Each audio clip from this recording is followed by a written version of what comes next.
For your CNA practice test free. Question 1. When should standard precautions be used? Only for residents with known infections. Only when the resident is coughing. For every resident at all times. Only when the nurse tells you to. Standard precautions are designed for use with all patients to reduce the risk of transmission of pathogens. Question 2. What should a CNA do before entering a resident's room? Walk right in. Knock and wait for permission to enter. Call out the resident's name from the hall. Check the resident's chart. Knocking is a matter of respect and privacy for the resident's home. Question 3. What is the correct way to lift a heavy object? Bend at the waist and keep legs straight. Keep feet close together. Bend at the knees and use leg muscles. Lift with your back muscles.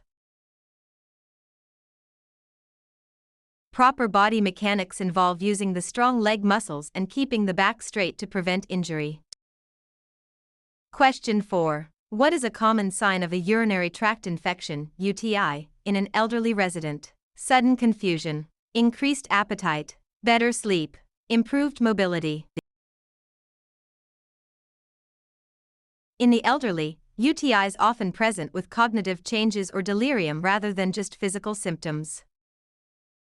Question 5. Which of the following is an example of objective data? The resident says they have a headache. The resident's blood pressure is 120/80. The resident feels nauseous. The resident is worried about their family. Objective data is observable and measurable information, such as vital signs. Question 6. When measuring a resident's blood pressure, the first sound heard is the diastolic pressure, pulse pressure, systolic pressure, mean pressure. The systolic pressure is the top number and represents the pressure when the heart contracts. Question 7. A resident is having a seizure. What is the CNA's priority? Place a spoon in the resident's mouth. Hold the resident down to stop the shaking. Protect the resident from injury and clear the area. Run out of the room to find help.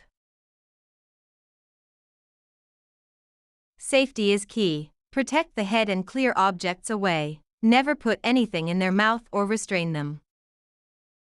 Question 8. Which of the following is a sign of dehydration? Clear, pale yellow urine. Moist skin. Dark, concentrated urine. Increased appetite. Dark, strong-smelling urine and low output are classic signs of dehydration.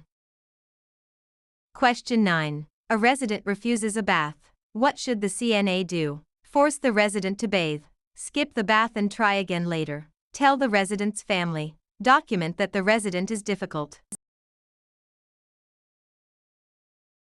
Residents have the right to refuse care. The CNA should respect the refusal and try again at a different time.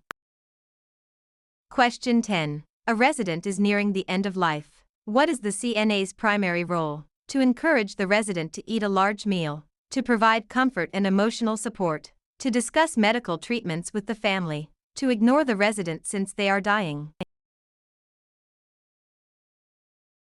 Palliative care focuses on comfort, dignity, and support for both the resident and their family. Question 11. An ombudsman is someone who provides medical care to residents, advocates for the rights of residents in long-term care, manages the facility's budget, inspects the kitchen for safety. An ombudsman is an official advocate who helps resolve complaints and protect resident rights. Question 12. When communicating with a hearing-impaired resident, the CNA should shout as loudly as possible, speak slowly and face the resident directly. Only use written notes. Avoid talking to them. Facing the resident allows them to see your lips and facial expressions, and speaking clearly helps communication. Question 13. How often should a resident who is unable to move be repositioned? Every hour. Every 2 hours. Once per shift. Only when they complain of pain. To prevent pressure ulcers, immobile residents should be repositioned at least every 2 hours. Question 14. What is sundowning? Increased confusion and agitation in the evening hours, sleeping all day and staying up all night, a skin condition caused by the sun, the resident feeling better at the end of the day. Sundowning is a phenomenon where confusion and behavioral problems worsen as daylight fades. Question 15. Which document describes the tasks a CNA is legally allowed to perform? The resident's care plan, the CNA's job application, the state's scope of practice, the facility's menu. The scope of practice defines the legal limits and responsibilities of the CNA role in that state. Question 16. When dressing a resident with a weak right arm, which arm should be dressed first? The left arm, the right arm, both arms at the same time. It doesn't matter. When dressing, always start with the weak or affected side first. Dress affected/weak. Question 17. What is the proper method for cleaning the perineal area of a female resident? From back to front, from front to back, in a circular motion, with a scrub brush. Cleaning from front to back, cleanest to dirtiest, prevents the spread of bacteria from the anal area to the urethra. Question 18. Which of the following should be reported to the nurse immediately during a bed bath? The resident is tired.